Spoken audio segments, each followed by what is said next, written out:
Introducción a la vida fascista. 2. Dios no es neutral. Hoy, en 1994, se habla de la crisis de la democracia representativa.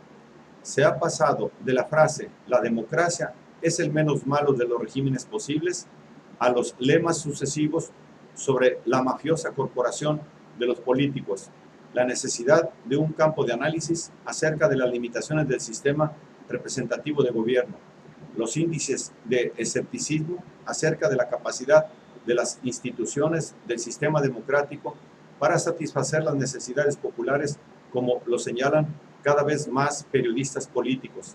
Se dice que la democracia representa cada vez menos a sus electores, que los partidos políticos no sirven para nada, que los políticos son todos unos ladrones. Cada vez se suman las voces desencantadas, condenatorias, denunciativas de la democracia liberal. Esta crítica no es nueva, aún más, es una constante del siglo que acaba.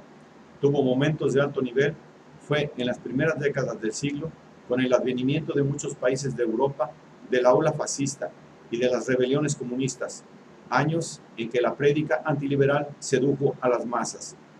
La palabra democracia no se identificaba a la democracia liberal representativa, como las mismas siglas lo indican. Era una forma entre tantas, y en realidad una forma falsa, hipócrita. El comunismo basó su crítica en su repetido esquema de poder con el que dividía a la sociedad en dos clases antagónicas, que más allá de su descomposición en fracciones, se resumía en la lucha final e inevitable entre burguesía y proletariado. Quizá por eso su análisis se tornaba monótono y algo limitado. En la medida en que la modernización de la sociedad industrial y postindustrial transformaba la división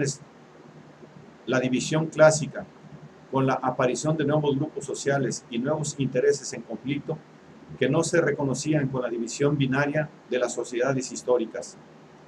Pero el fascismo fue más matizado, y al no basarse en una teoría de la historia que le suponía un destino y una causalidad constante, diversificó sus críticas a la democracia y multiplicó sus argumentos de modo, a veces, algo más enriquecedor, lo que no quiere decir muy imaginativo. Fascismos los hay muchos y su coherencia doctrinaria es muy difícil de establecer. La unidad se establece con más facilidad en la convergencia y en el estilo semejante de sus críticas a la modernidad democrática, o para decirlo con un idioma quizá más adecuado, a las diversas formas de liberalismo político. La vida fascista es un aspecto de microfascismo. Por microfascismo no nos referimos a un fascismo pequeño, evidentemente, pero tampoco a un fascismo cuyo modelo es el del gobierno italiano de Mussolini, ni el de Hitler y su proyecto de depuración de la raza, ni las distintas variantes emergentes entre Salazar y Stroessner. Nada tiene que ver con la etiqueta del totalitarismo o del autoritarismo o del fundamentalismo. Es decir, no se trata de un pregón desde la buena conciencia política. Más aún, no sería desdeñable, ya que según algunos, por fin nos hemos dado cuenta de las falacias de los intentos mesiánicos y del error de creer en los beneficios de los golpes de Estado purificadores, ahora que ya sabemos que es necesario salvaguardar, cueste lo que cueste, las instituciones de la democracia. Ya que está de moda este pregón, sería bueno que no repitiéramos los errores de las democracias de las primeras décadas del siglo, que terminaron humilladas por el auge fascista, por las derrotas aplastantes en las elecciones de los años 20 y 30, y que ofrecieron al mundo masacres de dimensiones inabordables. Son muchos los que en América Latina creen y desean que termine esta farsa republicana para poner de una buena vez por todas las cosas en orden. Por lo que de nada sirve la buena conciencia republicana si el darse cuenta de que las democracias occidentales, para instalarse con peso en nuestro siglo, ya adoptaron muchas de las formas del fascismo e hicieron suyas varias de sus críticas para lograr una mejor lubricación. No hay regímenes puros, sino mixtos. Y si bien son muchos los que dijeron que el socialismo aportó al capitalismo parte de su prédica, que las reivindicaciones sociales de las organizaciones del socialismo sembraron su semilla para humanizar al capitalismo, si, supongamos, esto fuera cierto, no lo es menos que el fascismo, y esto ha sido mucho menos estudiado, también dejó sus semillas y sus plantitas. Cuando hablamos de microfascismo, nos estamos refiriendo a la dimensión ética del fascismo, lo que no siempre coincide con su marco político. Cuando se habla de una política del deseo y de una dimensión ética que se teje con las sensibilidades sociales, el fascismo ya no es asunto de conciencias preclaras. Cuentan tanto las vísceras como las ceremonias retóricas, en la entretela del alma y del cuerpo. El periodista Ignacio González Hansen habla del pasaje de la Guerra Santa a la Guerra Sucia, es decir, en nuestra historia política de los 60 a los 70. Creo que es una nomenclatura precisa para designar dos grandes periodos de nuestra historia reciente. A nuestro entender, una no pudo ocurrir sin la otra. La primera fue la metafísica de la segunda. Es cierto que la casta dirigente que subió al poder con Onganía, militares y algunos ideólogos, mira con sorna y desprecio a las huestes de Videla. Los considera ineptos, corruptos, sin preparación intelectual, sin proyecto y necesariamente sanguinarios. Pero nada de lo que ocurrió en el proceso hubiera sido posible sin la meticulosa preparación ideológica y cultural de la conocida Revolución Argentina. Fue con ella que se sientan las bases de la cruzada moral de los argentinos, el proyecto de un país puro, de su inscripción en la civilización occidental y cristiana y de la limpieza cultural de todos los elementos ideológicos que pululaban en el planeta como virus de posguerra. Alguien dijo que la Argentina no se había resignado a su derrota durante la Segunda Guerra Mundial. Es una broma seria. En todo caso, la derrota política podía compensarse con una victoria cultural. Es a esta Guerra Santa que nos referimos.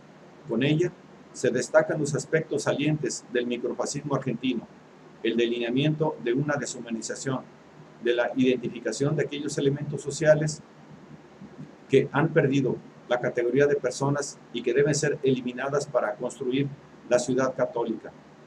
No nos estamos refiriendo al delirio paranoico de algún extraviado, todo lo contrario. Se trata de uno de los grupos políticos mejor preparados en los últimos tiempos de nuestra nacionalidad. Es cierto que en los tiempos del proceso parecía no haber otra consigna que la de eliminar subversivos. El modus operandi podía ser cualquiera, mientras fuera efectivo, y no se vislumbraba con claridad qué tipo de sociedad constituía el ideal de los jerarcas y qué sociedad querían establecer. Se decía que al terrorismo no se le podía combatir con las instituciones democráticas, las que eran permanentemente desbordadas. Pero no se entendía a qué iba a llevar la famosa reorganización. Pero no fue así en la década anterior. Para salir del círculo peronismo-antiperonismo, era necesario una nueva sociedad y una nueva cultura para una nueva Argentina.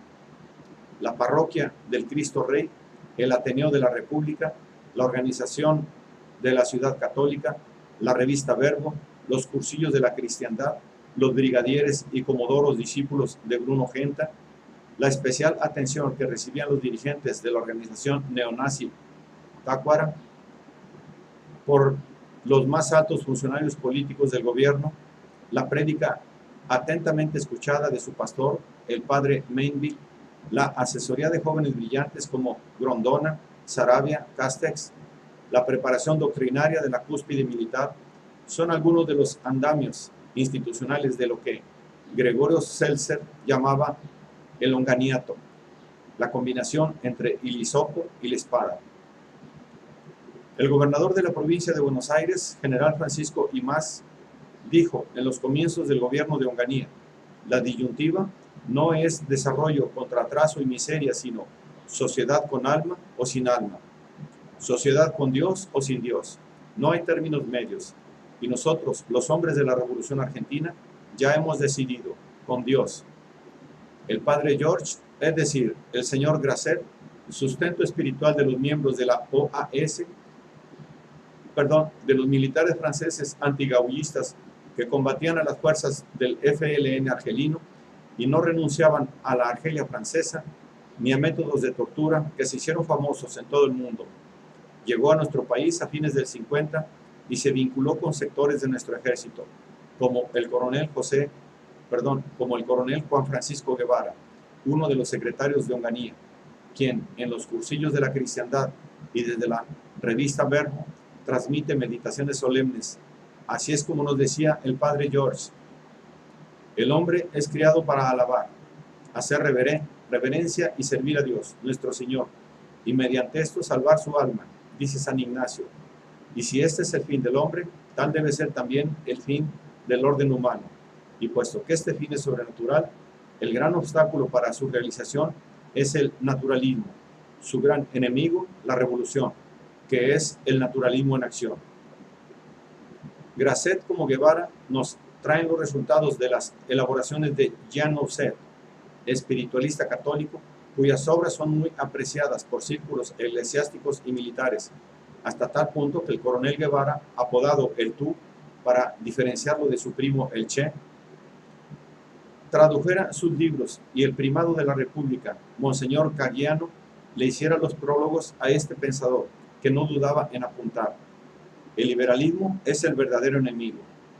Es decir, Poncio Pilatos, todos los Poncio Pilatos del mundo, aquellos que se lavan las manos frente a la verdad del mismo modo en que se las lavó el desgraciado romano que exclamó: Quid est ventas, cuando Jesús le decía: ego in hoc natus sum, et ad hoc veni in mundo, ut testimonium perivean veritati. He venido al mundo para dar testimonio de la verdad. Es propio de los liberales el tomar distancia de la verdad. Ellos, los inventores macabros de las tolerancias, del cada uno crea en lo que más quiera, los pobres cerebros pragmáticos, dice Auxet, que se cobijan en las faldas del principio de la respetabilidad de las personas.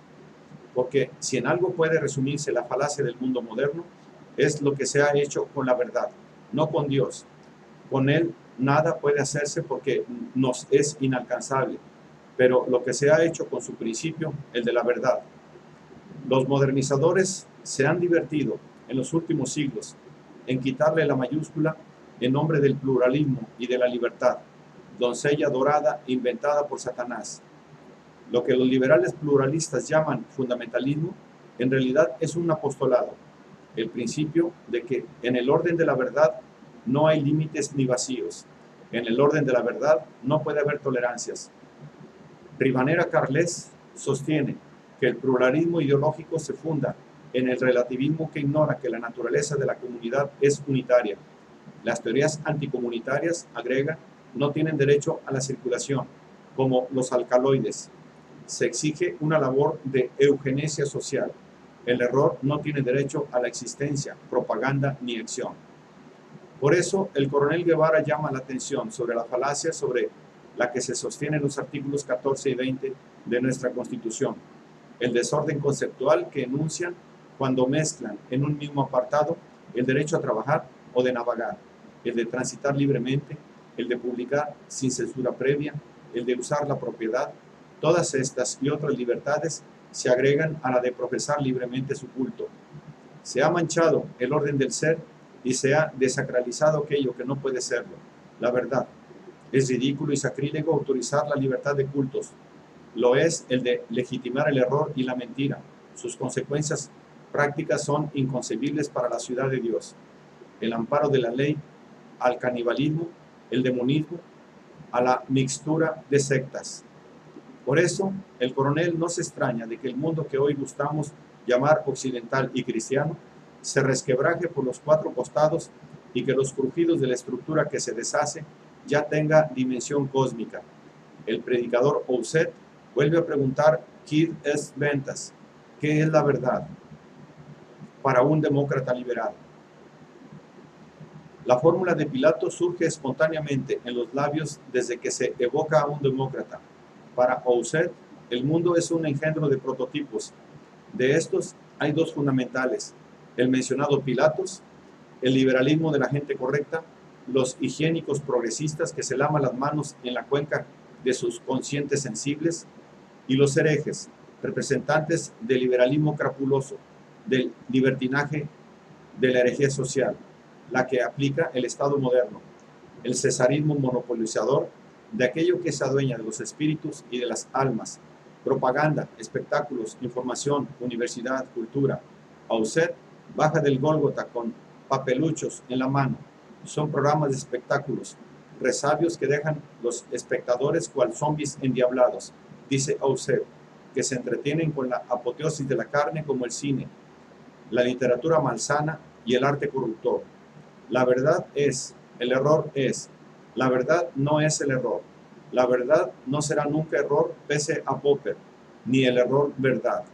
A la verdad se le opone la mentira, porque la verdad no pertenece al orden de la cantidad, invento del cartesianismo. No es el terreno de la precisión. La verdad tiene dimensión ontológica, pertenece al orden del universo y de su médula. El ser y sus rayos son éticos. Aquel que no se deja iluminar por la luz gótica del ser, perderá los rayos de la ética y se lo tragará la negrura, desaparecerá. Lo diré una vez más, la doctrina del ser argentino es parte de una ética como supresión y de una ontología como descalificación. Hay entes a suprimir. Por eso afirma Auset, mientras es bendecido por nuestro primado y traducido por el coronel, o la iglesia da su sentido a la sociedad, o esta sociedad se ordenará en contra de ella. La neutralidad es imposible. Es imposible que una doctrina no reine sobre el Estado. Cuando no es la doctrina de la verdad, será una doctrina del error. El 23 de agosto de 1963, el arzobispo de Paraná, Monseñor Tórtolo, también hace su presentación del pensamiento de Auset. No pierde el tiempo y se centra en las verdades mínimas. Dios no es neutral, aprueba o desaprueba. En él no cabe tercera posición. Nadie puede servir a dos señores. Por lo que aquello de lo que es del César y lo que no lo es, no es cierto. Todo es del César y el César está en los cielos. La ley no se reparte, es una e indivisa. Auset lo demostró en más de un renglón, contra aquellos que se sostienen en la palabra de Jesús. Mi reino no es de este mundo, para pregonar una religión del corazón y del amor lejos de la política de este mundo.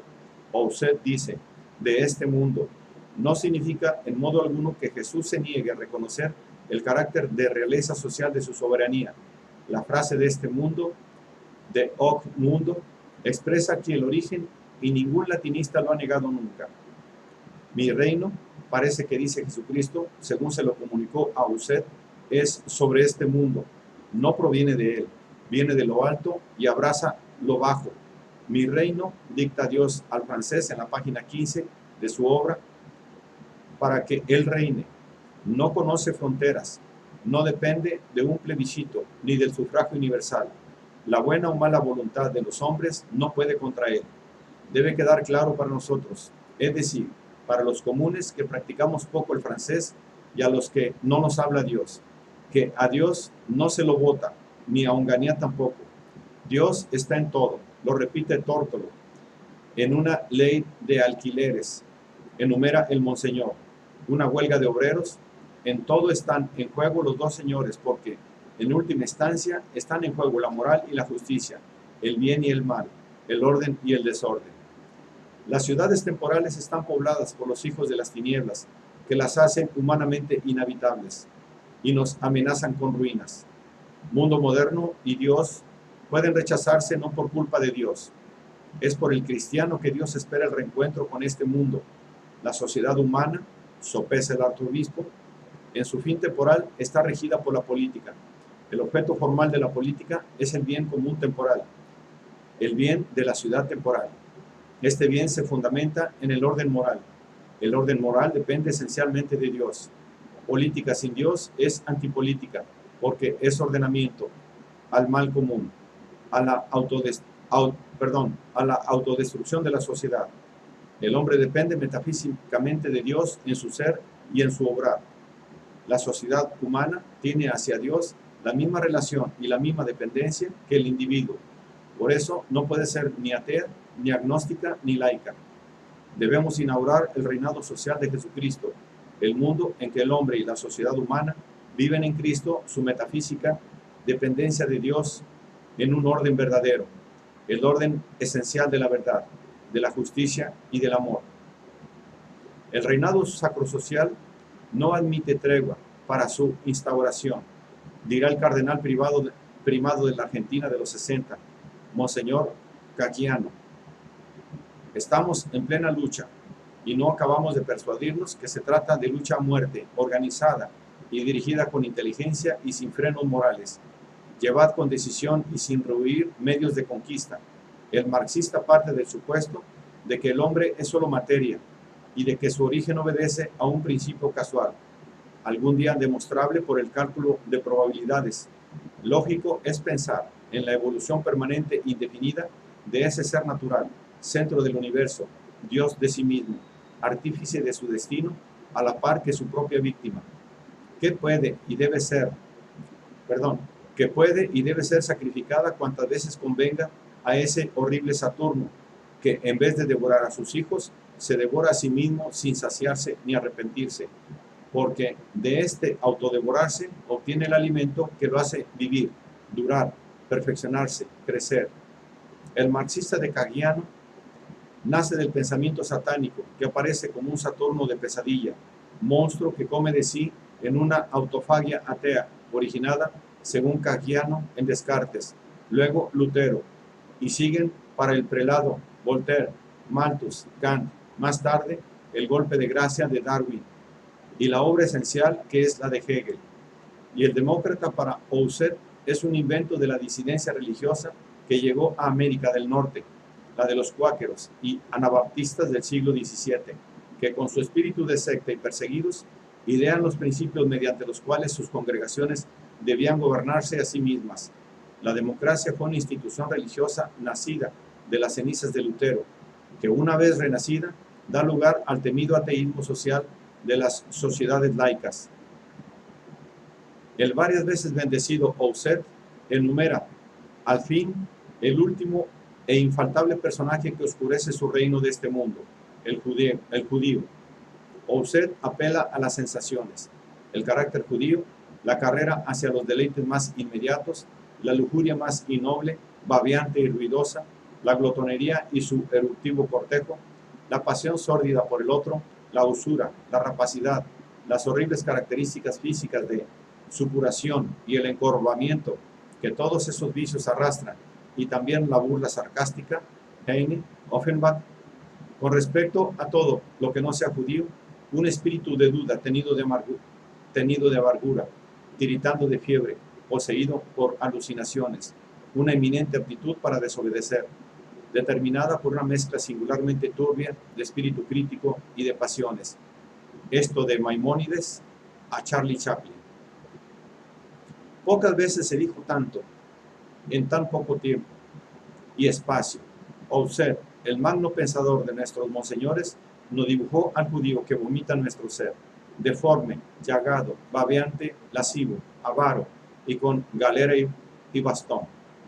Para algunos librepensadores les puede parecer que estamos en presencia de un modo de pensar propio de personajes de Rosemary's Baby, y que vivir en un país en el que la clase dirigente piensa al estilo de Husserl y sus padrinos espirituales otorga las mismas sensaciones que las que tenía el inquilino en la otra película de Polanski, lo que a veces es cierto.